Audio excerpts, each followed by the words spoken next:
Toshkent shahri Germaniya Xalqaro hamkorlik jamiyati va Yevropa xavfsizlik va hamkorlik tashkilotlarining qo'shma tashabbusi doirasidagi strategik ekologik baholash mavzusi bo'yicha 2 kunlik xalqaro trening workshopiga mezbonlik qildi.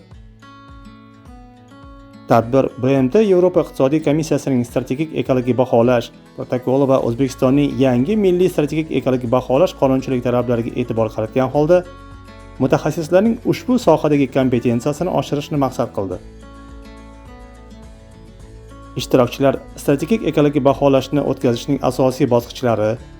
ishtirokchi tomonlarning vakolatlari va majburiyatlari bilan tanishdilar. Shuningdek, qatnashchilar mintaqadagi amaliy misollar va O'zbekistondagi pilot loyihalar orqali amaliy ko'nikmalarga ega bo'ldilar. Tadbir ishtirokchilari fuqarolik jamiyati vakillarining dastlabki rejalashtirish bosqichidan yakuniy hisobotlarni muhokama qilishgacha bo'lgan skrining va skoping amaliyotlarida ishtiroki naqadar muhimligiga alohida e'tibor qaratdilar. Bugungi tadbirimizning asosiy maqsadi mana shu O'zbekistonda yangi SEO bo'yicha, ya'ni ekologik baholash bo'yicha yangi kiritilgan qonun loyihasi ustida ish olib borib va shunga hozir O'zbekistondagi bor mutaxassislarni tayyorlash, bunga ya'ni turli xil davlat tajribalarini tatbiq qilish, ya'ni o'zingizlar buni guvohi bo'lasizlar. Mana bugun bir qator davlatlardan, ya'ni Chexiyadan, bundan tashqari Bolgariyadan hamda o'zimizni mana shu qonun ustida ishlagan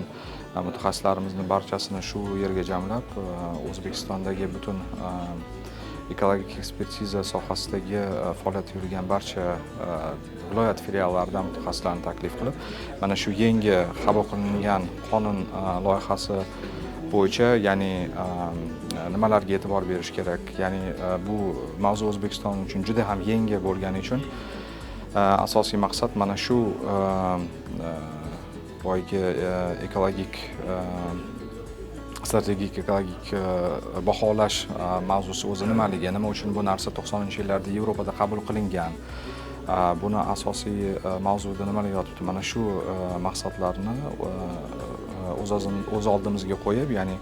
O'zbekistonda yangi qabul qilingan qonunni tatbiq qilish doirasida shu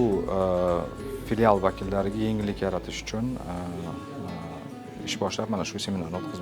o'tkazmoqdamiz. Ishim bo'yicha natijalarga erishgansizlar? Albatta, bu bizning GIZ, ya'ni Germaniya Xalqaro hamkorlik tashkilotining pilotniy proyekti hisoblanadi. Men o'zim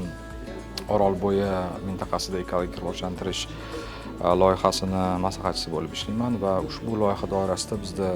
ya'ni pilot loyiha sifatida o'rmon xo'jaligi bo'yicha yo'l xaritasini rivojlantirish va uni boyagi strategik ekologik baholash bo'yicha mana shu yo'l xaritasi birgalikda o'rmon xo'jaligi vakillari bilan birgalikda ushbu xarita ishlab chiqildi.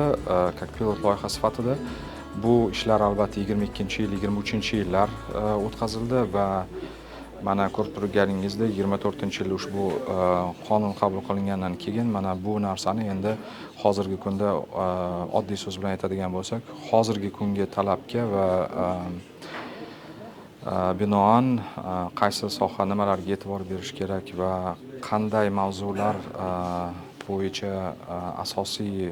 talablar qo'yiladi, mana shu sohalar bo'yicha mana turli xil yo'nalishlarda ham kichik guruhlarga bo'linib, ular boyagi mavzu bo'yicha o'z bilimlarini oshirishyapti.